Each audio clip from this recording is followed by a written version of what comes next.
Welcome everyone. I am super excited to introduce you to Marty Baylor. I've got Marty's intro here. Come on in, don't be shy. And I also want to point out that Marty was one of my professors when I was an undergraduate. So if you haven't had the chance yet already, you can definitely ask Marty about what undergrad Emily was like, because she was a challenge. So maybe you can learn about dealing with some of your own challenge students. So Marty Baylor graduated with more credits in her Chinese minor than she did in her physics major. She worked as a middle school and high school teacher at the Murray School and then as an optical engineer at the NASA Goddard Space Flight Center prior to attending grad school at CU Boulder, which is also where I attended graduate school. Great place, a lot of fun, a lot of good hiking and rafting. She was in the NSF-funded Optical Science and Engineering IGERT program, and as part of this program, she had the opportunity to do an internship at the Hans Laser in Shenzhen, China. After earning her PhD in physics, she completed a visiting position at Carleton College and a postdoc in electrical and chemical engineering at CU Boulder. She then started her permanent position at Carleton in 2010, and that is where she is now a full professor. Marty's an awesome person. She loves mentoring students, which I can personally vouch for. She also loves whitewater rafting, which I can personally vouch for, and building Legos with her husband, which I can personally vouch for. She also spends time with their cat, Juliet, which I cannot personally vouch for, but I fully believe.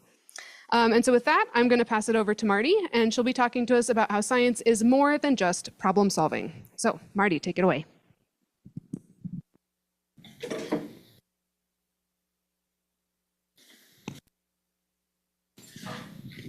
Is mic on? Yes, mic is on. Okay. Good afternoon, everyone. It's nice to see you all here. I really enjoy being a professor at Carleton, and as I have been a professor there over a number of years and observed what my students were doing or not doing, I started sort of doing some things to try to help develop the types of students that I wanted to have as colleagues. I wanted to help students sort of understand that there was more to being a physicist than what they assumed. And so all of that iterative work, various interventions, when I stood back and looked at them after some number of years, I realized was leading me to a broader framework and a broader principle that I use when I teach and when I mentor students. And that's the practicing professionalism framework. And so what this talk is going to do is it's going to sort of walk you through a bit of that, the high points of that journey for me in a physics context, and sort of what I was observing, and then what that led me to and how that sort of impacts what I do and how I do it in my teaching. So the way that this talk is set up, so I know that people have lots of different backgrounds. Are there any people who are trained as physicists here? Okay. And so, right, I'm going to talk to you a lot from a physics perspective and from a physics community perspective. And some of that or the issues that we have within physics may or may not resonate with you. But what I'm hoping that I will be able to do is ask you some questions to think more deeply about your teaching. And I think of mentoring, like my research students, I'm teaching. I don't actually think of it as research. I think of it as teaching. So in all the ways that I engage with students, how can we broaden our understanding of what we want to do and what we want to try to do with our teaching? Okay, so there's going to be a lot of talking about physics stuff, but I think it's all transferable, at least across STEM, maybe even broader than that, but I'm not going to say that because I'm a STEM person. And so what I'm hoping you'll take away from this talk is sort of some general principles, general ideas, and maybe even an interest in implementing this framework. And I would be deeply happy to have further conversations about that.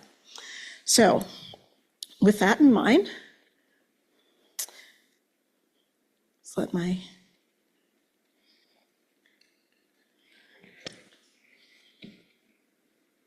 just make sure. Yes, okay. So I want to think about another question as sort of what motivated me to develop the framework. And that is, what is physics? And we're going to look at this from a couple different vantage points.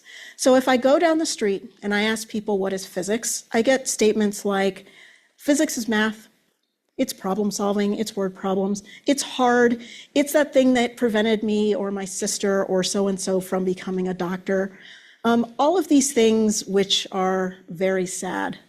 And so if a physicist does physics, then what do these answers say about what physicists do, what physicists care about from the public's perspective?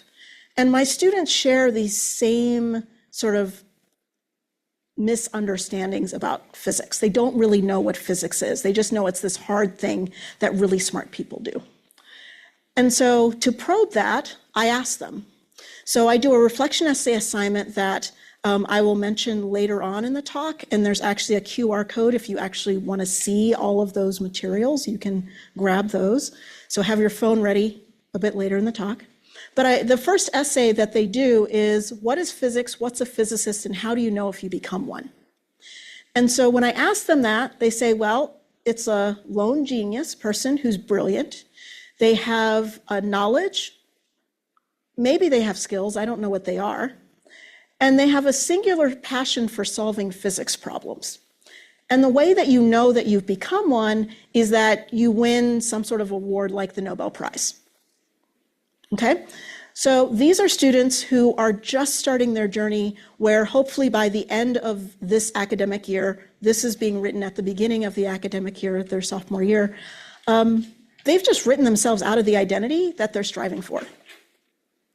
In fact, they don't think that any of their professors are physicists based on this definition, because none of us have won, maybe some of us have won an award, but we certainly haven't won anything the scale of a Nobel Prize, okay?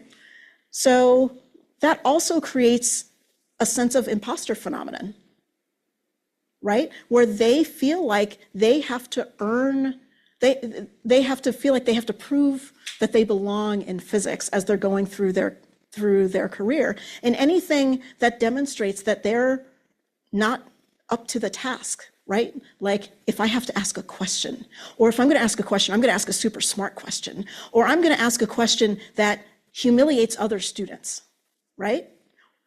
Or I'm just going to be quiet because I don't want anybody to know that I don't actually understand what's going on, right? That is not the type of environment that I want to create in a learning space. But this is what society has told them it means to be a physicist. And so I want to create an environment that writes students into the possibility that they belong within the physics community. And so then if we look at physics based on what we teach content knowledge, and we teach skills, right? I'm an experimentalist. I like to teach students experimental skills, computational skills, how to write, how to share their work, things like that. But is that all that there is to being a physicist? Is that all that physicists care about? And I would argue that that is not all that physicists care about, okay? And the proof that I have for that is the APS News. So the APS newsletter is written by the American Physical Society, by physicists for physicists. And on the first day of this atomic and nuclear physics class, they grab a syllabus. I also hand them one of these, and I say, I want you to find the topic or title of an article that sort of jumps out to you, that is not about physics content, it's not about physics theories, it's not about apparatus, it's not about a new telescope or particle accelerator. And when I go around and I ask you what your name is, so I'm taking attendance, I want you to tell me what the topic or topic of that article is that sort of caught your interest. And so they will say things like government policy, education and equity, history, taking a stand, celebrating accomplishments, access to physics knowledge, outreach, and a number of other things. And so I've just crowdsourced ways that different students have connected to the physics community. Okay? There is a sub-community within physics that connects with something that at least caught their eye and maybe that they're deeply interested in. okay? So this isn't Marty telling students that there are lots of things that physicists care about beyond the content, knowledge, and the skills.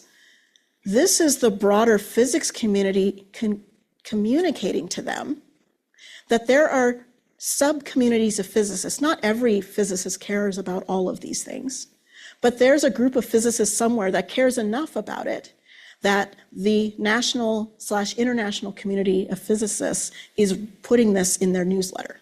They're not going to send stuff for people to read if they're not interested in reading it. There's a lot of postage that my dues are paying for, okay? And so these headlines demonstrate that physicists have broader interests than students assume. And so I would argue that if I think about what it means to be a professional physicist, yes, I have content knowledge, yes, I have skills, but I also have passions that I bring to the physics community that drive the work that I do. I don't just do this because I like to sit in a closet and solve physics problems by myself, right? I do physics because I have things that I care about, and I've chosen a path that allows me to do that. And I've chosen a sub-community with people that I can have conversations about around those things, both in a technical way and also in a non-technical way, but all within a physics context. And so what I think we need to do is we need to transform this view that physicists come into physics or science with, and transform it into something that's much more professional-like, where we have a physicist that's embedded in a community. We are not lone wolves, right? We're not lone geniuses, but we're embedded in a community, and we have knowledge, skills, and passions that we bring to our work, and we need to share those with students. And so the American Association of Colleges and Universities has a list of 11 high-impact practices, and undergraduate research is one of them. And so if any of you have heard about this, this new movement where they're trying to bring research into first-year courses, that's where this idea is coming from. The idea of running research projects in introductory physics, frankly, scares me a little bit. But there are people who are working on that. But I want to just think a minute, given what I've told you already, why I think that undergraduate research is a high impact practice. So undergraduate research provides experiences to help students' view of physicists become more professional-like, right? It takes them from whatever institution they came from and brings them into the physics community because they're doing physics work, right? And they're usually doing that work within a group. So it frames the activities that they're doing to center the students within a physics community. And it helps students build that identity by changing their perceptions of physics and the physics community. And I would argue that that's what REUs are trying to do in general with whatever disciplinary focus that the REU is having. Okay, so the students get to come in and they see, what is it really like to do science?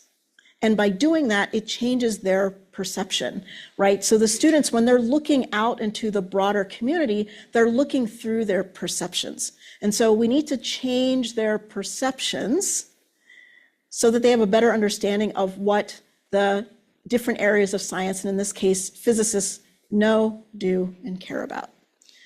And so this is sort of my pictorial representation of the practicing professionalism framework. Okay, so how is PPF implemented? I can now put this into an organized slide, as I have been thinking about this for 10 years. When I first started, I did this, and I did this, and then I did this, and then I did, right? So I was sort of iterating between these before I realized that actually this is part of a broader framework. So I don't want you to think that this came to me fully formed from on high. It came from lots of years of doing things, tweaking them, trying to make it better, okay? So now you get the pleasure of a more organized presentation than my experience of this over the years.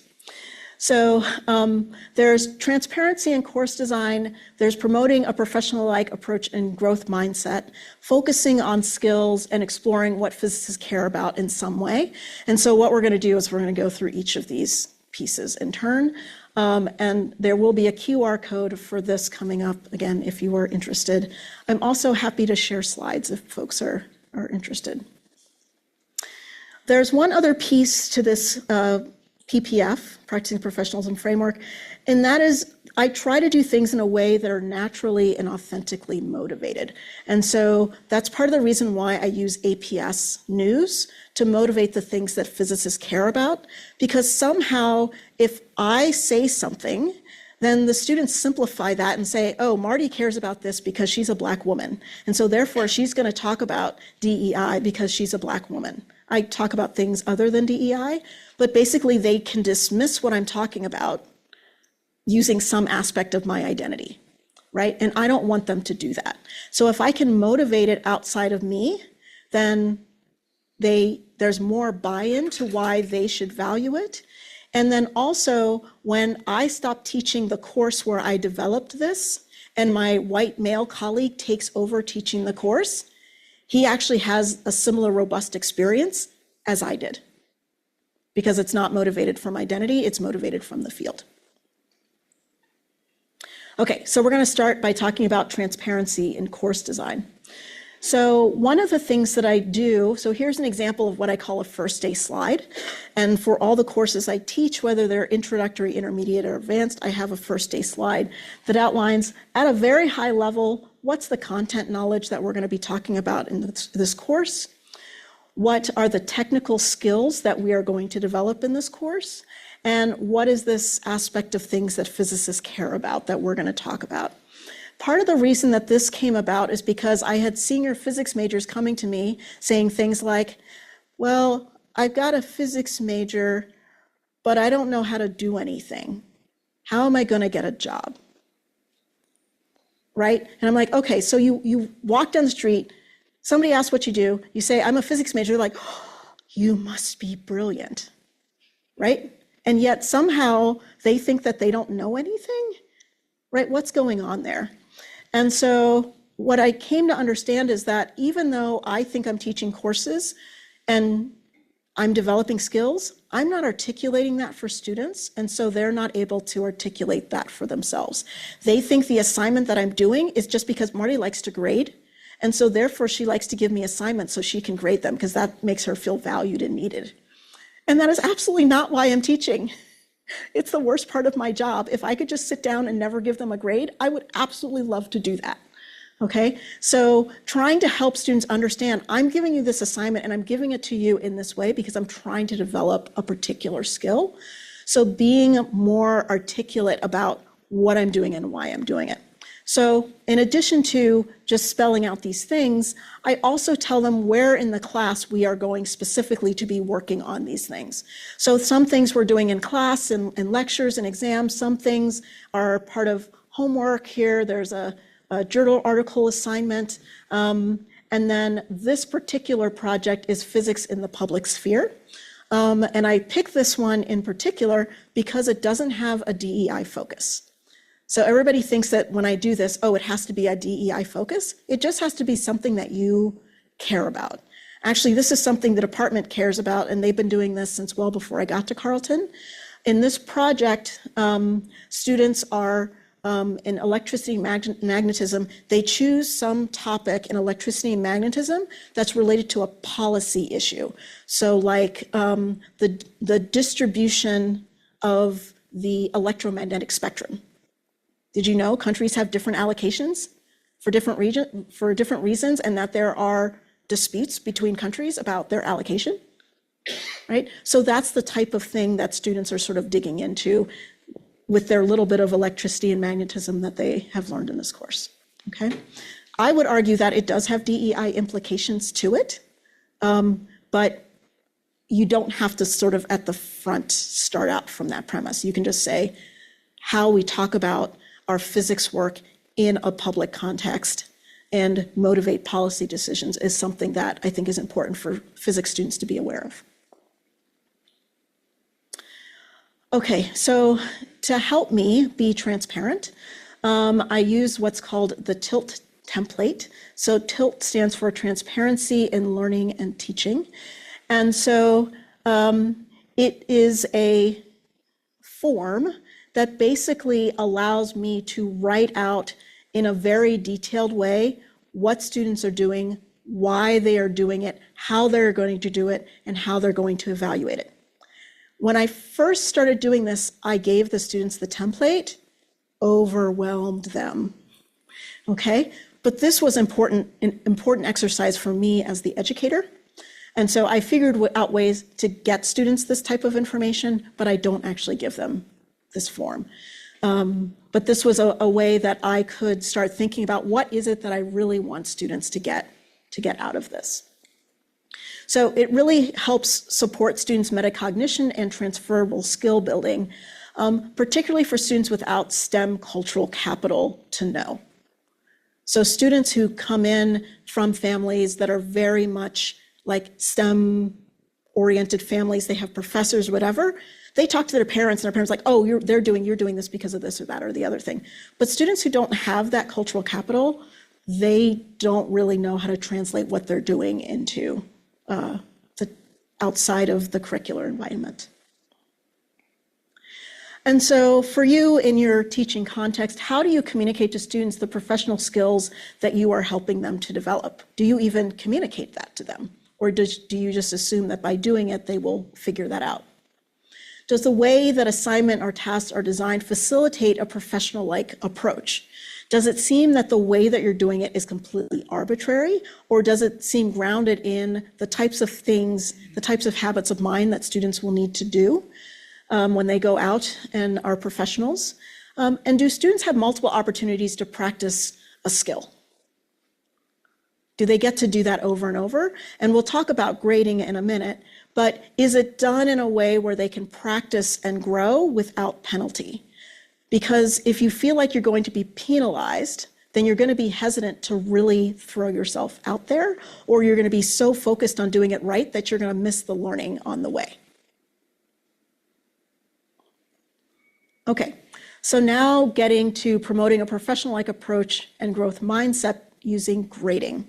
I've spent way more time recently, given how much I hate grading, looking at different ways to grade, different philosophies around grading to solidify my own thinking about grading and the purpose of grading.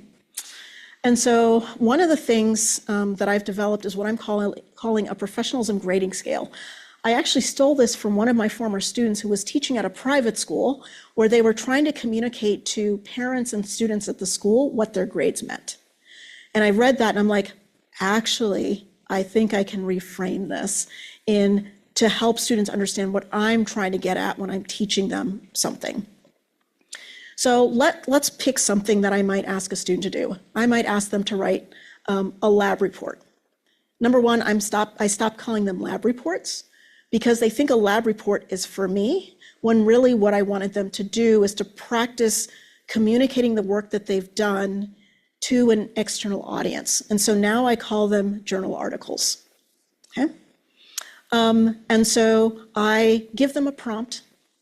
I say, okay, we're doing this lab. Your goal is to find this. You're going to write a journal article. It's going to have an abstract, introduction, background, methods, results, analysis, results, conclusions. And these are the types of things that are going to go into that lab report. Sorry, journal article. And so the student does that, and they do what they think they're supposed to do. They don't actually look at the data they have, and they write what they think I want to hear, like, look, I just proved the acceleration due to gravity is 9.8 meters per second squared, even though they didn't get that value and it wasn't within their uncertainty, okay? So that they would get a C, okay? So they did the work, they put the things in the right section, but it's very unclear that they didn't actually engage with the data. So in order to get an A, they have to engage with the spirit of the exercise and the letter of the exercise. So I give them the letter, but I want them to understand that the idea is for them to look critically at what they've done and actually make reasonable statements with what they have, not make up things because they think that's what they're supposed to do. And so the other end is they don't do the assignment. One of the things I've adopted is minimum grading. So I don't actually give a 0. I give this translates into a 50%. So even if they don't do something, they will get a 50% because I'm not trying to tank their grade. Okay. So we can talk more into grading things later, but what typically happens, oh, I should mention that this is for things that I grade. So at Carleton, we have student graders, and for things that students are grading, like the homework, I give them a separate rubric that they use to evaluate those. They do not use this professionalism scale because they are not professionals and they are not able to evaluate that work in that way. And I've transitioned their homework assignments to differentiate between exercises and problems. Many times what we give students for homework are exercises and not problems. And that can create other problems. We can talk about that later if you are curious. So this is the scale that I use on things that I am grading. And so students typically start somewhere below a C, which means that they're not even doing the minimum of getting the right things in the right sections. And so we've got to work on that first to get them up to a C, and then eventually we work them up to sort of a B plus A level. So what is a B? A B is the student took their data, they've learned that writing what the professor wants is not good enough. And so they wander into my office and say, Marty, tell me how to analyze this. And so I ask them questions and talk them through, like, what do you see and what are your error bars and so things. And so I can get them to the professional-like thinking, but I'm heavily involved in that process. Okay, so that's B-level work. A-level work is not that they don't come and ask me, but when they come and ask me, they're talking to me like a colleague. So how does this work? So imagine that I have a fictitious lab that's an actual lab in our introductory sequence, where they engage with an article that says the way that you account for air resistance is you just lower the acceleration due to gravity. So instead of 9.8 meters per second squared, it's 6 meters per second squared. And that's how you account for air resistance. And so they first come up with a procedure based on their understanding of the physics theory, and they drop what we call heavy balls.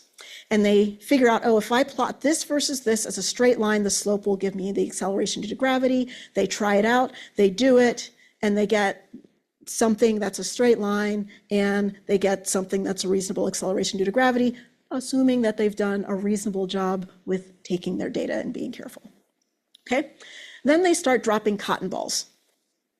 And their assumption is, I can do the same procedure. So when you drop the cotton balls, once you get to a certain height, they reach terminal velocity.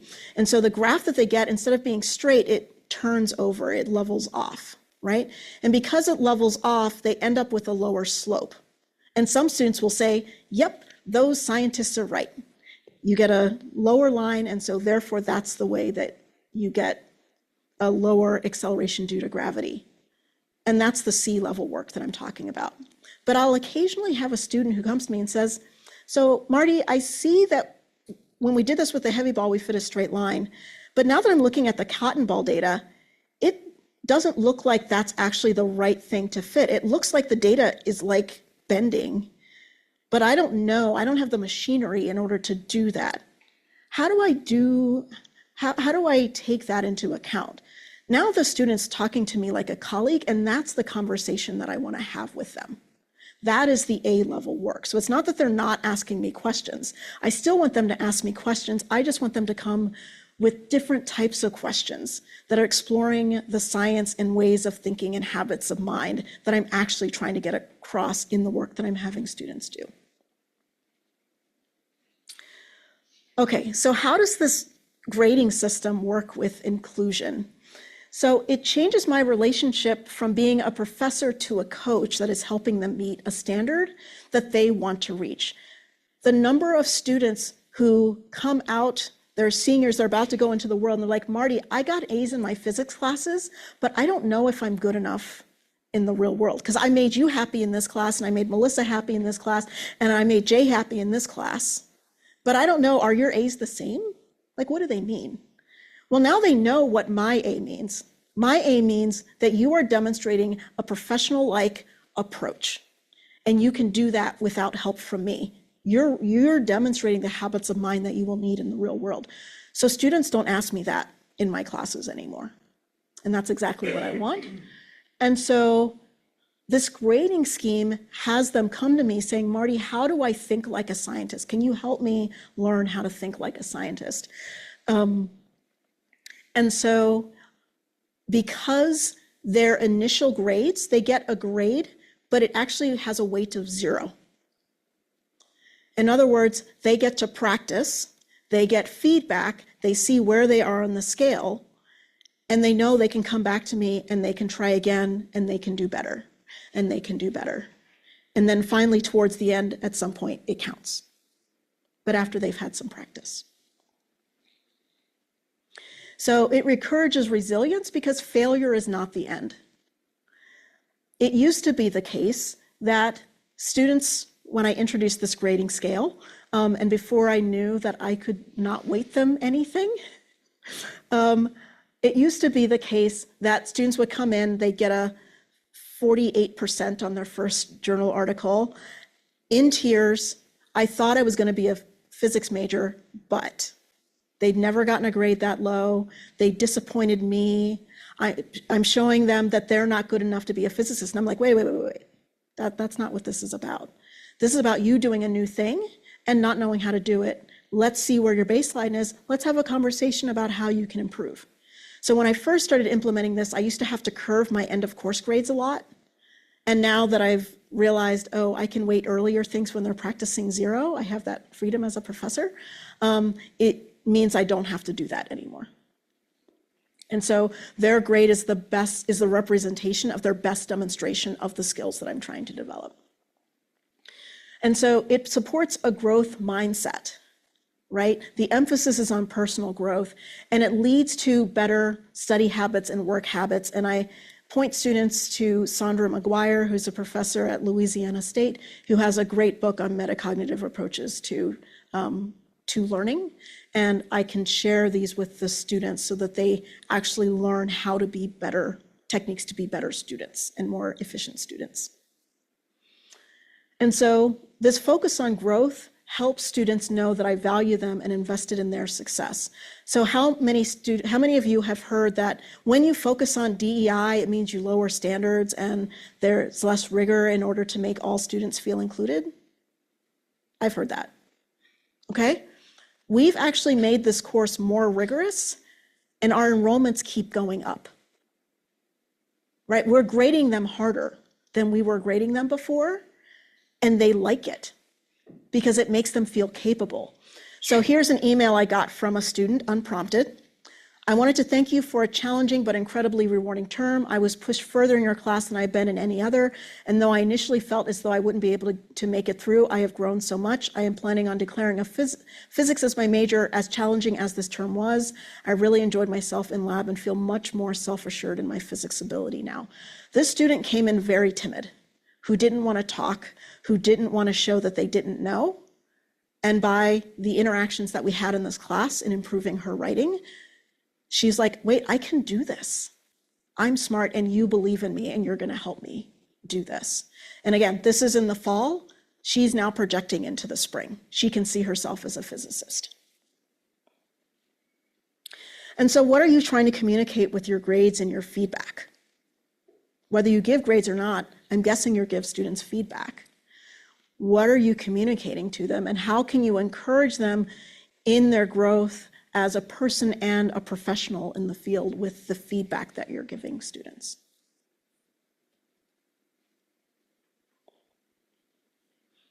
Okay, focusing on skills. So I'm going to spend most of the time talking about the lab roles. I've already briefly mentioned assignment names. So having the assignment names reflect the professional thing that they might be doing. And then again, this idea of problems versus exercises, which is something I'm happy to touch on during the Q&A.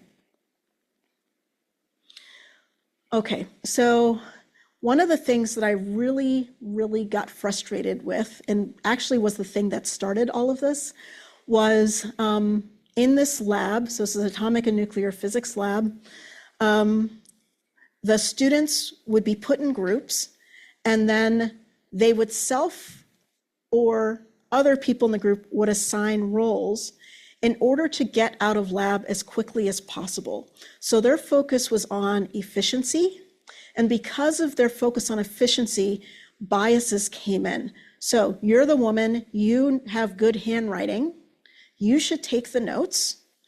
You Asian male are good at math.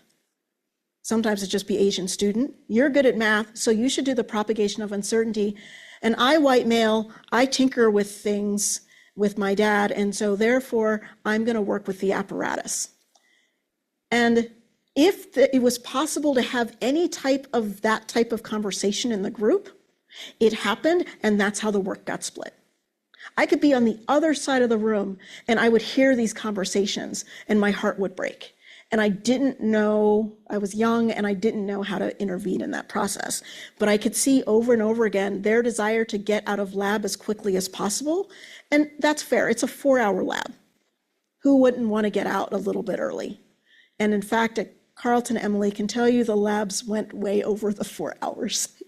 Okay, so the idea of efficiency needed to be dealt with on multiple levels, but I actually wanted them to develop skills. There are things that I wanted them to get out of the lab, not just get it done and get it done as quickly as possible. So I wanted them to develop those skills, I wanted them to learn to work in teams, and I wanted them to specifically collaborate. And they were completely thwarting that, particularly the skills. And so what I did is I assigned student roles. So there's 3 roles. There's an apparatus meister, a notebook meister, and an analysis meister. And the students receive training on what is and what is not within the purview of their role. So for example, the notebook meister isn't the only person who manages the notebook. They're sort of the manager of the group and making sure that all of the information gets into the lab notebook. So they might ask, hey, apparatus meister, can you make a sketch of the setup and put the settings in the lab notebook? So it's not entirely their responsibility to do everything in the lab notebook, but they're a manager and they're making sure that all of the notes and details do get in there in addition to sort of high-level descriptions of what are going on. The analysis meister is in charge of keeping track of what is the analysis that has to happen. And to the extent that one of their group members doesn't have anything to do because maybe they're waiting for their data to come in, can say, hey, we need to do these things, I'm doing this, could you help me do this or this other thing while you're waiting for data? And the apparatus meister is the only person who is allowed to touch the experiment unless they need an extra hand, at which point they can ask somebody to help do that specific thing. The students wear name tags, and they are colored so that across the room, myself and TAs can say, hey, are you the person who's supposed to be? No, you're not. Okay, can you step away from the equipment and let the apparatus meister work on that? And sometimes the apparatus meister say, oh, I asked them to do that because I was trying to do something from the back, but I needed a knob switched on the front, right? But the badges are a way to sort of help remind them of their roles and help enforce what am I supposed to be doing and what's the skill that I'm focusing on developing in this particular lab. I find it funny that after looking at this on a bigger screen, this is the analysis meister, this is the notebook meister, and this is the apparatus meister. But that was just for this particular lab, right? They're rotating through all the roles 3 times roughly over the course of the lab. So they rotate the roles and then they check on transfer of knowledge because ultimately, not at the beginning so much, but towards the end, they're submitting individual work. So at the beginning of the course, they're submitting things as an entire group working together to submit it and getting feedback just to decrease the workload on the faculty member in terms of grading. But then towards the end, they're actually doing individual things. So the individual student has to actually be knowledgeable about all aspects of the experiment in order to be able to talk about the analysis and things like that. And then I should also mention that this is a sophomore level class. And so there is scaffolded skill building at the sophomore level. But then when they get to the upper level labs, we don't do this. We don't have this sort of rotation because, as we know, when we're working in collaboration, those relationships and roles are much more fluid and dynamic, and might be based along different axes than just notebook and, right? And so in the upper level classes, students, because we know they have built these skills, we know that all of them are capable and they can more organically choose how they're going to organize their groups. Okay, so when we are trying to do skill building, we put structures in place to enforce the particular skill building that we're trying to do. And then once they learn that skill, we can then do skill building and focus on something else. Okay, and so how does this help with inclusion and belonging? So these are comments from anonymous course evaluations where I asked students like, okay, so you did these roles. Was that helpful for you? I was always afraid to touch the equipment, but having the role of apparatus meister forced me to do it, and I liked it. I liked that I was forced to do different things. Otherwise, I would have just volunteered to do the easiest job. The lab roles gave me a way to assert myself if someone was trying to take over my role. And so this allowed students to try things that they had never tried before, that they were afraid to try.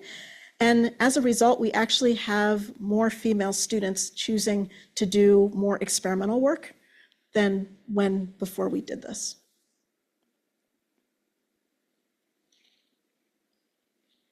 And so as in your own teaching environments, where do you see bias creeping in? Where do you see efficiency thwarting your attempts to actually train students to develop certain skills? Some of it is actually imposed by themselves. So sometimes the women would say, I'm afraid to do that, so I'm just going to take the notes because I can take the notes, right? So it's not just always imposed externally. Sometimes it's just students' own fears that are preventing them from trying. So I want to break that as well. What structures can you use to minimize bias, particularly in group interactions? Okay, so last but not least, exploring what physicists care about in some way. So I want to address a topic that comes up a lot when I talk about doing this, and that is making space for non-technical aspects of doing science. If I do this, then I'll have to cut back on something, right? That's the common thing. I've got so much content. If I start including these other things, if I start actually teaching students how to do the skills, instead of just having them do it once and assume they got it, I'm going to have to cut back on content. Yes. But since you can't possibly cover everything that the students will encounter in the real world, instead, I think it's important to focus on the skills they will need to adapt to a changing world. Okay? And I know this personally because when I got hired to work at NASA, I was hired to design optical systems, star trackers and telescopes and things like that. Guess where I was when they taught the upper level optics elective that would have taught me that? I was in China. So that meant if I had optics, it was like the 1 or 2 days that they put it in intro physics. Did I remember it? No. Okay. But yet I was designing multi-million-dollar telescopes with my bachelor's in arts. It wasn't even a bachelor's of science degree. It was a bachelor's art degree. I went to Kenyon College. And I did that job. I did work on James Webb. James Webb's flying. It's up there. It's doing its thing. And I got to work on that as an undergrad without optics background. Right? So it wasn't actually necessary for me to learn all of the physics content in order for me to do my job. What I needed to know was how to learn and where to look to get the information. And that to me is what my undergraduate physics degree gave me. I knew this is physics. I know where to look for physics information to get started. And then I can build from that, and I can teach myself the stuff that I need in order to do my job. That was the thing that I carried with me, not actually a lot of the specific content I learned in any particular course. And so one of the things, so this atomic and nuclear physics course where I developed a lot of this stuff, I added a reflection essay assignment. And the framing of this was trying to understand how someone's exposure to physics impacts whether or not they choose to do physics, and what's the impact of that on physics community. So that assignment, it was important enough to me that I took one problem out of their homework assignment, their technical homework assignment, and took it out, replaced it with one of these reflection essays. There are, depending on who's teaching it, when I developed it, there were 8 essays. I think Barry now uses, I think 4 or 5 essays. They're 300 to 500 words over the course of the 10-week course. It's 5% of their grade, and it's required to pass the course, but it's just graded based on, did you do the thing or not? Did you engage with the questions? Use appropriate evidence, which is either the data you were provided, data that you got from a reputable source, or your own personal experience. Okay, that's what's allowed to be used as evidence in these essays. And if they don't pass, then they just get told they need to resubmit. So it behooves them to do it right the first time, but otherwise I will have them resubmit 3-4 times. Okay. And then there's a prompt, there's a short reading and some questions that they are asked to respond to. Stream of consciousness, not graded for grammar. Did you engage with what we wanted you to engage with, and do a little bit of thinking around it? So here are some of the prompts, and then this QR code takes you to a folder that actually has all of the reflection essays, all of the data that students are given, and the questions that they're asked. And so what is physics? What makes someone a physicist? Respond to Chief Justice Roberts, why is diversity important in physics? What makes your physics or STEM class more or less welcoming? What is the role of the Nobel Prize in society? Considering who gets honored and who gets left out, is it doing its job? What does collaboration in the real world look like, and how do I practice that skill with my peers in class and lab? And who has access to physics, and what does that, and how does that impact who does physics, and a number of these other essays. So when I started doing this, as a physicist, I'm not trained to talk about feelings. Feelings don't exist. Only the data exists, okay? And so the idea of engaging with students around these topics in class was not something I felt comfortable with. And so because students submit these on the learning management system, I would respond to roughly a third of them. I'd write them a comment about what they wrote. If somebody wrote something deeply personal, I always responded to that. If they were going to be vulnerable, I was going to let them know that they were seen. So that might result in them getting more than 3 comments over the term. And there were only a few of the reflection essays, one in particular where I shared out what the community said. And so this one, what makes your STEM classes more or less welcoming, and what advice do you have for me or your peers to do that? So this, I created a Google sheet and I anonymized what people said, but that one got shared more broadly as values for how we should engage with each other in the class. And then I wanted to point out this one because I talked about authentically motivating things. So the students think that the reason that I ask them to do group work is because I'm a lazy grader and I just want to get it done as quickly as possible. So if I have them work in groups, then that makes it more efficient for me to grade. Okay? That's not why I'm asking them to work in groups. And so I sent out a Google poll to a bunch of alums doing all kinds of things from graduate schools to different sectors, and asked them, what does collaboration look like in your situation? Is it with 1 or 2 people? Is it an international collaboration? What does that look like? What are the opportunities? What do you value about that? And what are the challenges? And then I also have the physics faculty and staff. So because at Carleton, there is no other physicist that I can really talk to about my research, the students don't know that all of us have communities outside of Carleton. They just see that I'm just an individual physicist in my office. So, so they engage with alums information, and then they engage with similar questions from the faculty and staff at Carleton. And so that's a way where I'm able to authentically motivate that collaboration is something that happens in the world and that they need to learn how to do it. And this is actually the most transformational of all of the reflection essays in terms of their actual practice, because they realize that, oh my gosh, Jay is part of an international collaboration, and some people have to wake up at 3 a.m. for their collaboration meetings. And so like, oh, maybe I can work a little bit harder to meet with my group outside of lab time, okay?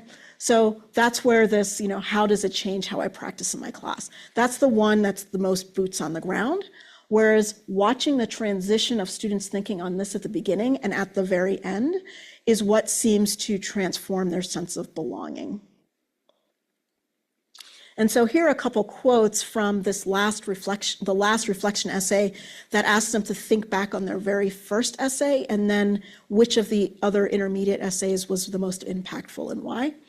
And so the first quote, "I have never been confident that I belong to the physics community. The reflection essays taught me to keep challenging myself about the stereotypical views of physicists. It does not have to be white male genius people from academic family, smartest kid in the class, etc. All it takes is really a passion for physics." And then my impression of what a physicist does has also changed substantially. I've learned how much more there is to physics than just simply developing models and following the scientific method, and that truly keeping an open mind involves having awareness of a lot more than just data. So I have a lot more quotes. That's just a couple of them of how students have changed over the course of this term. And so as you think about what you're trying to help your students do and become when they're working with you, do you train them in the full range of skills they need to be successful scientists? What can you give up to make more space for important non-content skills that are actually relevant to being a professional in a community? And then how do you naturally and authentically motivate and embed this work in the course structure so that it's valued? You could take it and make it its own separate course, but I would argue that I'm doing this within the framework of doing my technical work. And so it's not separate from the technical work, it's embedded throughout and interweaved. And so I'm trying to think of ways that I can do things in my courses to show that I value it as much as the technical work that I do. And so as I think about the Practicing Professional framework, I feel that by centering and including students within the physics community at the outset of their physics experience and expanding their idea about who belongs in physics using the framework, that I reimagine what it means to train the next generation of physicists, right? That I want to embrace students within the physics community rather than making them feel like they have to earn their way into the community. And I want the next generation of physicists to consider equity, diversity, and inclusion as part of what it means to be a physicist. I think I also changed this on another slide, so we might come back to this bullet again. And I want them to have an accurate idea of what it means to be a physicist in a way that helps them determine whether they can see physics as part of their identity and whether they want to make physics a part of their identity. So here is an email from an international student in June of 2020. So in the fall of 2019, this student took atomic and nuclear physics with me and did the reflection essay assignment. I was thinking nothing about a pandemic. I wasn't thinking anything about a murder of George Floyd. Lo and behold, sadly, those things happened. And so in June of 2020, this student emails me and says, "Today, students are practicing things differently to take actions towards eradicating racism. Hashtag shut down academia, hashtag shut down STEM. There are resources for us to take concrete actions. One of them is having discussion about racism and inequality, and I appreciate that you put assignments about systemic inequality into the course, even though there are many materials to be covered." Okay, so this was an international student who actually didn't understand racism in an American context. This is not an issue where they come from. But by doing this discussion of systemic inequality in a physics class, when this happened to them, they were able to engage with it. They were able to be part of it, and they had a little bit of understanding, grounding, that they could do something and they could participate. I didn't know that that would be the impact. I just knew that there was more to being a physicist than what we were doing, and that it was important to do this reflection essay assignment. And it ended up being a very powerful thing for the student. And the student still lives in the Twin Cities. She's a graduate student, and so we still have conversations about these issues and things that were touched on in that class because they were so impactful in her development of a scientist identity. Sure, graduate work is not in physics, so this is important work. The thing that I changed was I want to train students to be the type of physicist and humans that they want to be, and I want them to be the type of colleagues that I want to have, right? A lot of the approach that we've been using is to try to change people after we've trained them badly. How about we train people to be the kind of thoughtful colleagues we want to have and change the community from the bottom up? And so I think that undergraduate research is a high impact practice that centers students within a disciplinary community and changes students' perceptions of what it means to be part of a particular STEM disciplinary community, whether they can see that themselves in the field, and what the purpose of their education is. And in particular, PPF can expand this research-based high impact practice to regular courses and labs because it's agnostic to the teaching approach they use. I didn't say anything about using a flipped classroom. I didn't say anything about using clicker cards or any of the other techniques that you may have heard of. So you could use a traditional lecture. It's not effective. I don't know why you would just use that, but it doesn't tell you that you can't. And it's adaptable to course level. And so if you want me to talk about how I do this in intro classes that are mixed and have more than just physics majors, how I do this in upper level class, like I can talk about that. It makes the faculty learning goals and course structure more legible to the students, which actually is less frustrating for me as the instructor, as I'm trying to get the students to do the thing that I want them to do. So adding more transparency there, I think, is always helpful. It encourages faculty to integrate course structures to address bias that might impede attainment of their learning goals. So I would say, like, this is a bonus thing. You can implement PPF without doing this, but it certainly is much better if you did do this. And it motivates what might be considered as non-important course content to students by naturally motivating why it should be there in ways that are instructor independent.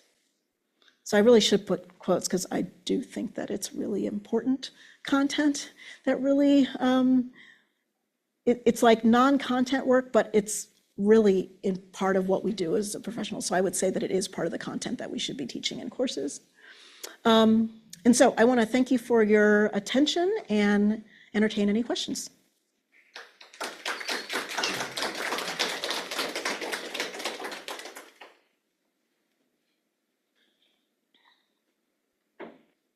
Yes. Do you find that the students are open to engaging with those reflection questions? Yeah, so the question was, do students seem open to engaging with the reflection essays? It turns out that they are. Now, there are some students who engage more deeply than others. So I would say that someone who identifies as a gender minority is more likely to share more personal information and connect more deeply with the data and the reflection essays because in some ways they feel seen in that data. But all the students, at least performatively, engage with it. When I did the reflection essays, but without motivating it from the physics community is having conversations, right? So that crowdsourcing of topics, DEI comes up a lot, okay? And so the physics community is having conversations about this. I would be remiss if I sent you out into the world and you looked ignorant. So therefore, even if it's on a performative level, it behooves you to engage with this. So at least you're saying the right words, right? And not causing harm. So there's that aspect of it. I've also been able to call students to hold them accountable in ways that they might not have expected. So I can't remember what reflection essay it was, but a student responded with something like, it was something about people who believe in religion are stupid. This is a person from a country that the country religion is atheism, basically. And so they've been taught that religion is stupid and only stupid people believe it. And then they pulled out data from the bell curve, right, which has been disproven, and with a Wikipedia reference, okay? So I wrote a comment to the students saying that they needed to resubmit this because they need to engage with good quality data around this. Like, they could share their opinion, but it needed to come from their personal experience and it needed to have some valid data. And I invited the student to lunch. So I invited the student to lunch, and as part of that conversation, to their horror, they discovered that I am religious. They're like, oh crap, I'm gonna fail this class. And I'm like, no, you're entitled to your opinion, but why don't you go and learn about religion? So that student decided not to be a physics major, but apparently went off and took a religion class.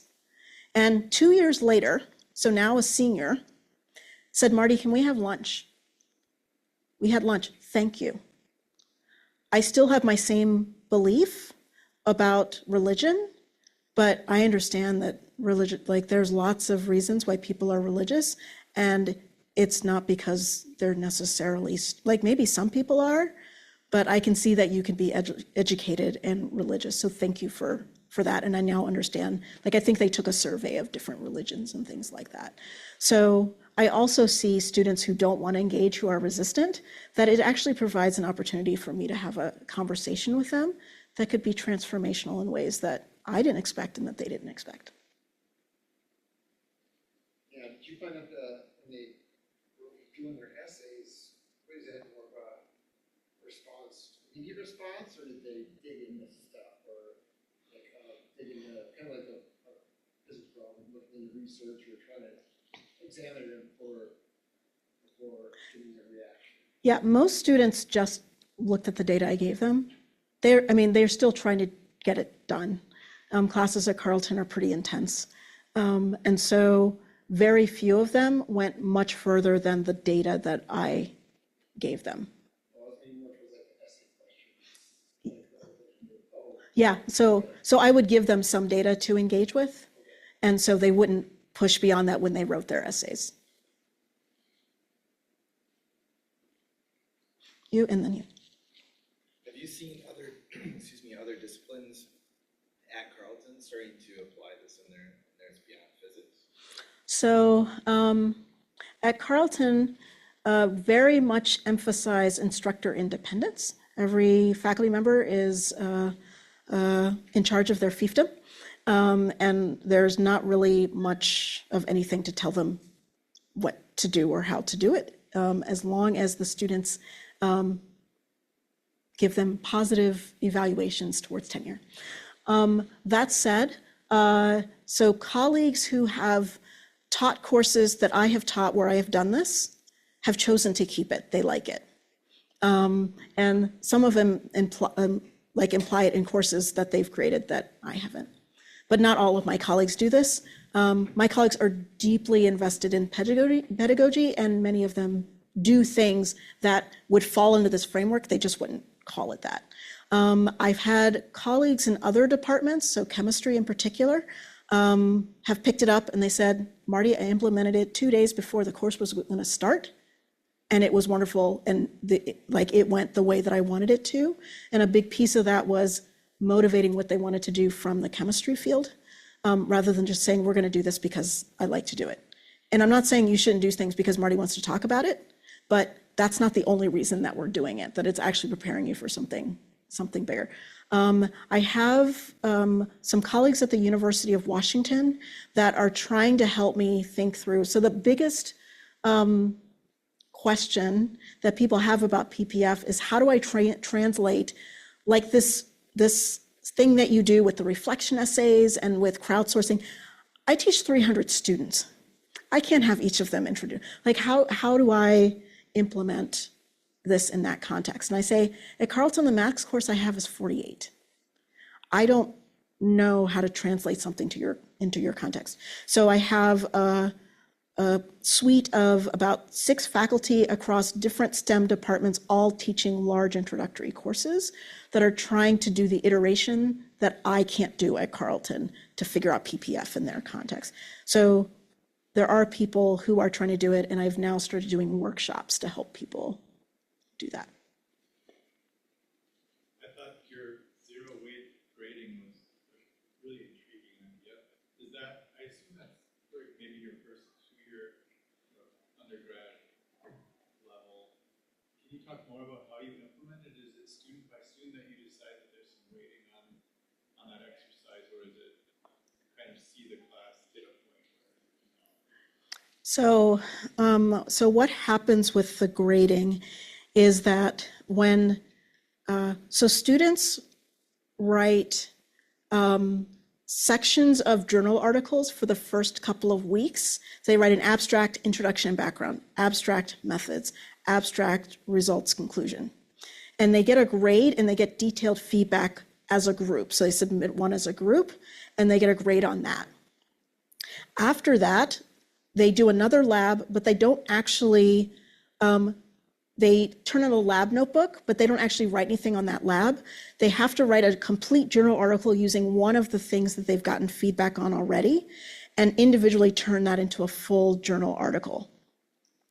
They get a grade on the different sections of that journal article. And then they have one more opportunity to write another individual journal article where they get a full grade. Whichever one of those is the highest is the one that counts for the grade. And then if I look at one of their sections and one of their earlier ones was stronger, then I will substitute that grade in and bump it up even more.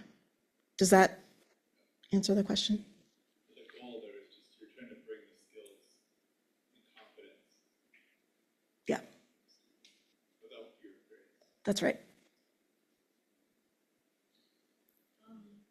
So you mentioned that you kind of look at like what sort of questions they ask you in office hours, like treating you like more of a collaborator.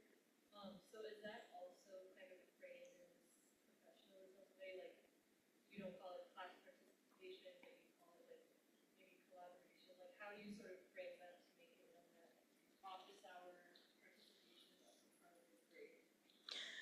Yeah, so in general, the way that I give participation grades is they have to do what I call warm-up exercises before class.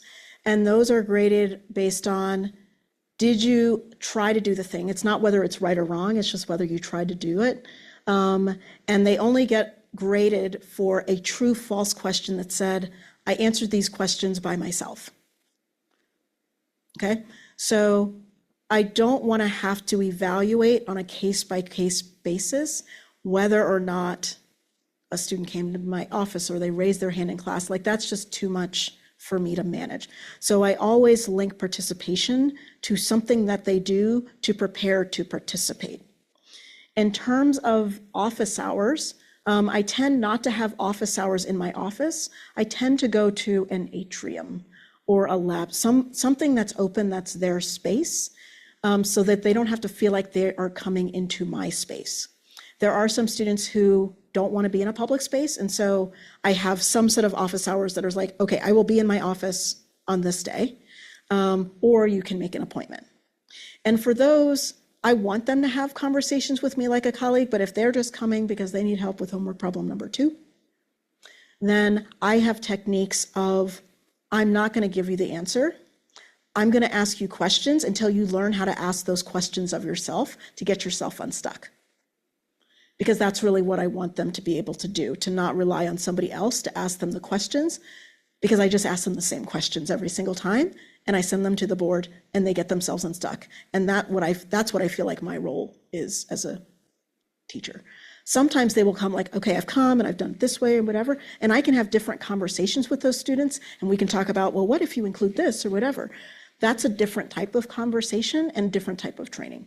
So I don't know if you can tell that I sort of have clear, by doing sort of that tilt framework and thinking about what is it I'm really trying to do, that I can have nuanced like I know what the baseline is that I'm trying to get, and I can tailor from there to get them there to wherever they want to go.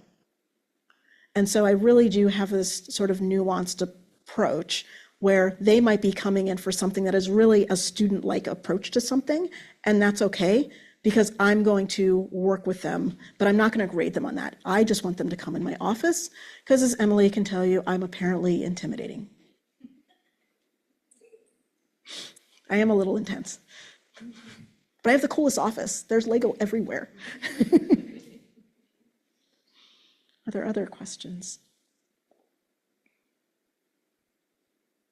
All right, well, please join me in